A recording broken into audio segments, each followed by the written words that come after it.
Hey y'all, it's Belle. Welcome back to my channel. When I was looking back at my spooky videos of ones I want to read and stuff that I haven't read yet, I noticed that I didn't have any graphic novels in there.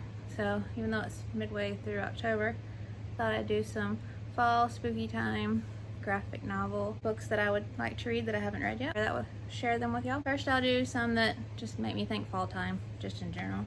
I have the Wizard of Oz graphic novel. And I think everybody pretty much knows the movie Wizard of Oz and stuff. And so I'm not going to read a synopsis, but it just says follow the adventures of Dorothy and her friends in this beautifully illustrated graphic version of the classic story. I love how it starts in black and white, just like the movie, and then goes to color. And I love this illustration style. And this is Russell Punter and Simona Bursi, based on the story by L. Frank Baum. So excited for that. We have Pilu of the Woods and Nguyen. I don't know if I'm saying that right, but. And this just gives me fall vibes, just the colors. So, and the art is just beautiful. Willow loves the woods near her house. They're calm and quiet, so different from her own turbulent emotions, which she keeps locked away. When her emotions get the better of her one day, she decides to run away into the woods. There she meets Pilu, a lost tree spirit who can't find her way back home, which turns out to be the magnolia grove Willow's mom used to take her to. Willow offers to help Pilu, and the two quickly become friends. But the journey is long, and Pilu isn't sure if she's ready to return home yet, which infuriates Willow, who's determined to make up for her own mistake by getting Pilu back safely. As the storm rages and Willow's emotions bubble to the surface, they suddenly take on a physical form, putting both girls in danger, and forcing Willow to confront her inner feelings once and for all. So this sounds like a powerful graphic novel, and it's got beautiful art, so I'm excited. Another one where the cover and just the colors scream fall to me. Right. And this is Lightfall, The Girl and the Godvarian by Tim Probert. Deep in the heart of Urpa stands the Salty Pig's Tonics and Tinctures, home of the wise pig wizard and his adopted granddaughter Bee. As keepers of the endless flame, they live a quiet and peaceful life, crafting medicines and potions for the people of their once prosperous world. All that changes when Bee meets Cad, a member of the Godvarians, a race thought to be long extinct. Cad believes that if anyone can help him find his missing people, it's the pig wizard. But when the two arrive home, the pig wizard is nowhere to be found. Fearing for the pig wizard's safety, Bee and Cad set out across Urpa to find him, while danger fights its way out of the shadows and into the night.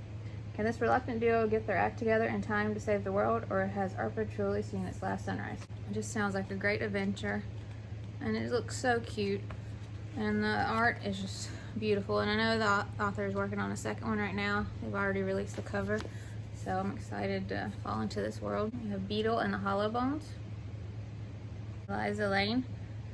This just gives me spooky time vibes, just the cover. In the eerie town of Aloes, some people get to be magical sorceresses, while other people have their spirits trapped in the maw for all ghastly eternity. Then there's 12-year-old goblin witch Beetle, who's caught in between. She'd rather skip being homeschooled completely and spend time with her best friend Blob Ghost. But the mall is getting boring, and BG is cursed to haunt it, tethered there by some unseen force. And now Beetle's old best friend Cat is back in town for a sorcery apprenticeship with her aunt Hollowbone. Cat is everything Beetle wants to be. Beautiful, cool, great at magic, and kind of famous online. Beetle's quickly being left in the dust, but Cat's mentor has set her own vile scheme in motion. If Blob Ghost doesn't escape them all soon, their afterlife might be coming to a very stickly end. Now Beetle has less than a week to rescue her best ghost, encourage Cat to stand up for herself, and confront the magic she's been avoiding for far too long, and hopefully ride a broom without crashing. And it's so colorful, and the art is just beautiful. So excited for that. Another one that just gives me fall vibes, not really sure why, it just does. The City on the Other Side. Beautiful art style. San Francisco, the Great Quake of 1906, is still a recent memory. Sheltered with her high society world, Isabel plays the part of a perfectly proper little girl. She's quiet, well-behaved, and she keeps her dresses spotlessly clean. She's certainly not the kind of girl who goes on adventures. But that all changes when Isabel breaches an invisible barrier and steps into another world. She discovers a city not unlike her own, but magical and dangerous. Here, war rages between the fairies of the Seelie and the Unseelie courts. Only Isabel, with the help of a magical necklace and a few new friends, stands a chance of ending the war before it destroys the fairy world and her own. So it just sounds like a magical, adventurous ride, and I am so excited. Sounds so good. And then this one just gives me spooky time. It's just it's so dark looking, I guess. I don't know. The City on the Other Side, forgot, is by Mairghread Scott and Robinson. When do you say that? This is Lily the Thief by Janne Kukkonen. Just dark and fall colors. Art. Lily is a young novice who dreams of being a master thief. That's not easy when the Guild Master of Thieves assigns you only the lowliest jobs, pickpocketing, trespassing, and petty theft. But on one of these meager quests, Lily unearths a plot involving a mysterious cult and long-forgotten gods, a secret that could destroy the whole world. Lily must fight to save the same people who have branded her an outcast. Can she use her cunning to put an ancient evil to rest? Excited for that. And we have the Seance Tea Party. Seance, and the colors, all of it gives me all the vibes for this season. Growing up is terrible. No one has time to play outside or use their imagination or do anything fun. Who wants that? Not Laura. She's determined to still have fun even after her friends all seem to fade away with their new interests and new friends. A magical tea party introduces Laura to Alexa, the ghost that haunts her house. Alexa will be a kid forever, but what will happen as Laura continues to get older? So that just sounds so intriguing. The art's beautiful. I'm so excited for this. I've been wanting to read this for so long. Excited. And this is by Reimena. I posted this on my Instagram a little bit ago when it first came out, but it was one of my most highly anticipated graphic novel releases this year. Hooky by Miriam Bonastre. That's so beautiful. And it's a thicker one, which I really love. Two twins, one prophecy, a whole lot of hijinks.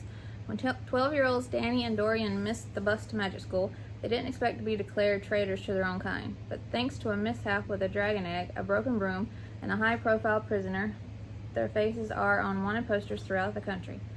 Chased by powerful families seeking the prophesied king of witches and royals searching for missing princes, the twins don't know whom to trust.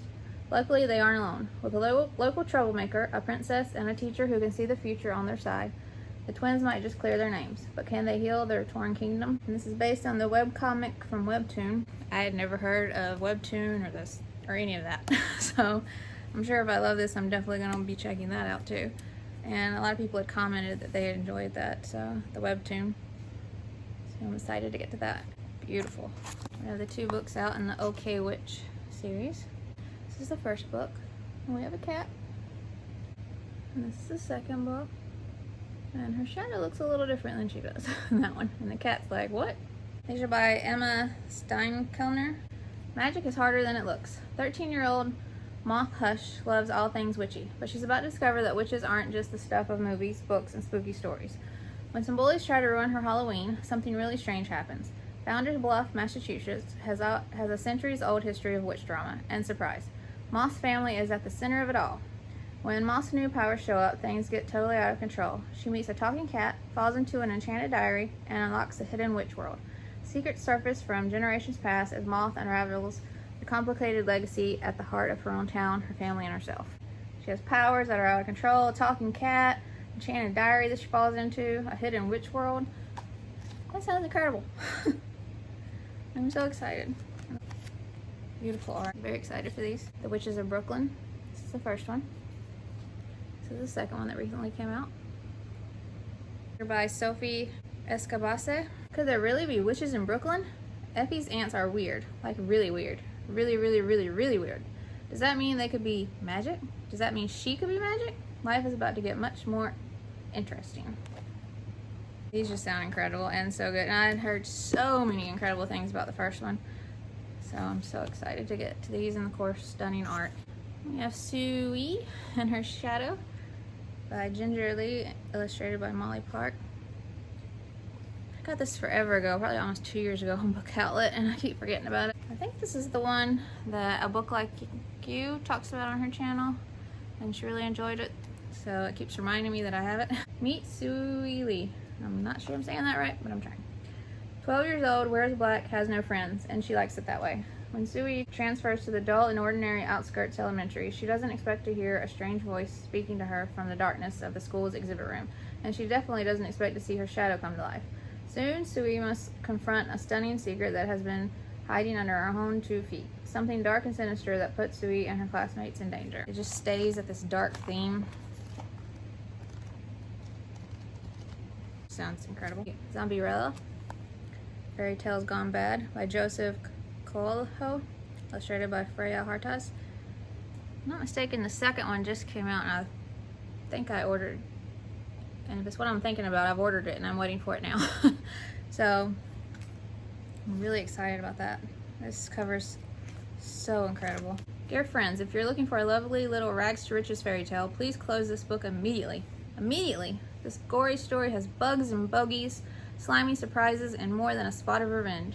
And yes, I'm afraid, dear sweet readers, that there is death. Dum dum dum! Rest in peace, Cinderella. May you die happily ever after. Cannot wait for this. This just sounds so good. Oh, it's all in black and white. I don't know if I love that or not. I don't like that. The cover is so colorful and beautiful, and then you get inside and it's black and white. I mean, the illustrations are, no matter black and white or in color, they're beautiful. I don't know. We'll see how I feel about it after I read it, but excited. We have Paranorthern by Stephanie Cook and art by Mary Costa. Where did all the bunnies come from? It's fall break in the supernatural town of North Haven, and young witch Abby's plans include pitching in at her mom's magical coffee shop, practicing her potion making, and playing board games with her best friends, a pumpkinhead, a wolf girl, and a ghost. But when Abby finds her younger sister being picked on by some speed demons, she lets out a burst of magic so strong it opens a portal to a realm of chaos bunnies. And while these bunnies may look cute, they're about to bring the apocalypse and get Abby in a cauldron full of trouble, unless she figures out a way to reverse the powerful magic she unwittingly released. What's a witch to do? Oh, that sounds incredible. Fall-time colors and incredible art. Excited. Now this one, I think it was based on one of her books, Brightly Woven, the graphic novel by Alexandra Bracken, but it says adapted by Lee Dragoon, art by Kit Seaton. So adapted by, I'm assuming, yeah, this is based off. But I think that was a young adult book, but this is listed as middle grade. So extraordinary things just don't happen to 14-year-old Sidel Mirabelle, so 14, so upper middle grade. A talented weaver who dreams about life outside her tiny village. That all changes when a mysterious young wizard named Waylon North appears and asks for Sidel's help. He's got a shocking secret that could stop a war between kingdoms, if he can reach the capital with the news in time. He needs a navigator who can mend his magical cloaks, and Sidel is perfect for the job. As Sidel and North race against the clock to deliver their message, they must contend with unusually wild weather and a dark wizard who would do anything to stop them. But the sudden earthquakes and freak snowstorms may not be a coincidence, and when Sidel discovers more about North's past and her own strange abilities, she realizes that the fate of the kingdom may rest in her fingertips. And the art. So yeah. Another one that I'm not sure, it's listed as middle grade and adult. From what I've read, it made me think maybe upper middle grade. So The Dire Days of Willowweep Manor by Shannon K. Garrity and Christopher Baldwin.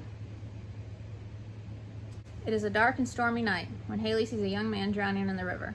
Since her great passion is gothic romance novels, she seizes the moment and jumps in to rescue him, just like a true heroine. But when she gets him to safety, she finds herself in Willowweep.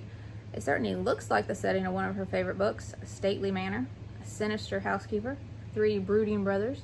There's even an invisible ghost. Except Willowweep is not what it seems. Its romantic exterior hides the workings of a pocket universe, the only protection our world has against a great force of penultimate evil, and its defenses are crumbling. Could cruel fate make Haley the heroine that Willowweep needs? It just gives me fall vibes and just sounded amazing. And we have Little Witches. And I'm so excited about this. It's based on the classic novel by Louisa May Alcott. Little Witches reimagines Jo, Beth, Amy, and Meg as 4 young witches who are as eager to learn about themselves and the world around them as their literary counterparts. Jo, Beth, Amy, and Meg March are 4 sisters living in concord with their parents. Father, who's tending to soldiers fighting in the Civil War, and Marmee, who teaches the girls simple but effective witchcraft. The Marches have to keep their craft quiet, as there are many in Concord who see magic in a bad light, especially after things have begun disappearing. When Mr. Lawrence, a witchfinder, moves in next door to investigate the missing objects, the girls fear for their livelihood. But he turns out to be a kind old man, and his grandson, Laurie, quickly befriends the Marches. As the cold winter blusters on, the girls continue their education, even as missing objects soon turn into missing people. Things take a turn for the worse when Jo and Laurie try investigating on their own, and a dangerous storm takes hold of Concord. There's powerful magic at play here, stronger than anything in the Marches or even Laurie, has ever seen before. Can they hope to defeat it, or has the magic already become too strong for them to fight against? Well, that sounds incredible. Art style. Another adaptation, Roald Dahl's The Witches, a graphic novel form by Penelope, I'm just going to spell it, Bagieu. And I never knew there was a book when I was little. I just knew the movie. Like I said, I'm an 80s baby, and that movie growing up, it terrified me and I loved it at the same time. It's a favorite, and I try to watch it every year when I can. I have the DVD, and it's a classic to me, and there is nothing scarier than the witch in that movie. So we'll see how this does. Witches are real, and they're very, very dangerous. They wear ordinary clothes and have ordinary jobs, living in ordinary towns all across the world. And there's nothing they despise more than children. When an 8-year-old boy and his grandmother come face to face with the Grand High Witch herself, they may be the only ones who can stop the witch's latest plot to stamp out every last child in the country. Looks incredible. So, then we have the Pathfinder Society. This is book 1. And this just came out recently, book 2. These are by Francesco Sedita and Prescott Saragdarian, illustrated by Steve Hamaker. 5 kids form an unlikely team when they're thrown together on a summer camp project. What they discover on a journey into the secret rooms of a mysterious castle, through spooky woods and across moonlight waterways, and even back and forth through time, could lead to a rumored lost treasure. So this just gives me spooky mystery vibes. It sounds amazing, and the art. We have The Ghoul Next Door by Cullen Bunn, Kat Ferris. When you feel like someone or something is watching you. 11-year-old Gray lives in the legend-haunted New England town of Anders Landing, and he can't help but feel like a pair of eyes are watching his every move. He even starts to discover odd, gruesome gifts left for him, like little bits and pieces from the graveyard. Items like art carved from bones or jewelry made from, hopefully not human, remains. Soon Gray is caught up in something bigger than he could ever have imagined. He finds himself drawn into a strange mystery involving a race of reclusive, subterranean creatures, ghouls, eaters of the dead. Turns out his secret admirer is a ghoul named Lavinia. Gray and Lavinia prove that friendship can go beyond the grave. The only problem is their friendship breaks traditions, and the punishment is a fate worse than death. I'm so intrigued just by that synopsis alone, and the art is phenomenal. I'm excited for that. And lastly, Secrets of Camp Whatever by Chris Grine. 11-year-old Willow doesn't want to go on her dad's weird old summer camp any more than she wants her family to move to the weird old town where that camp is located. But her family, and fate itself, seem to have plans of their own. Soon Willow finds herself neck deep in a confounding mystery involving stolen snacks, suspected vampires, and missing campers, all shrouded in the sinister fog that hides a generation of secrets at camp, whatever it's called. So I love that. It sounds like it's going to be humorous and spooky, mysterious. It's a camp. I mean, come on. I love the art. Alright y'all, so that's all the spooky or fall time vibe graphic novel ones that I still have that I want to read. And I hope y'all enjoyed this video. I haven't got the goosebumps going on today. And I hope you will subscribe if you'd like to. And I will see y'all in my next video. Bye.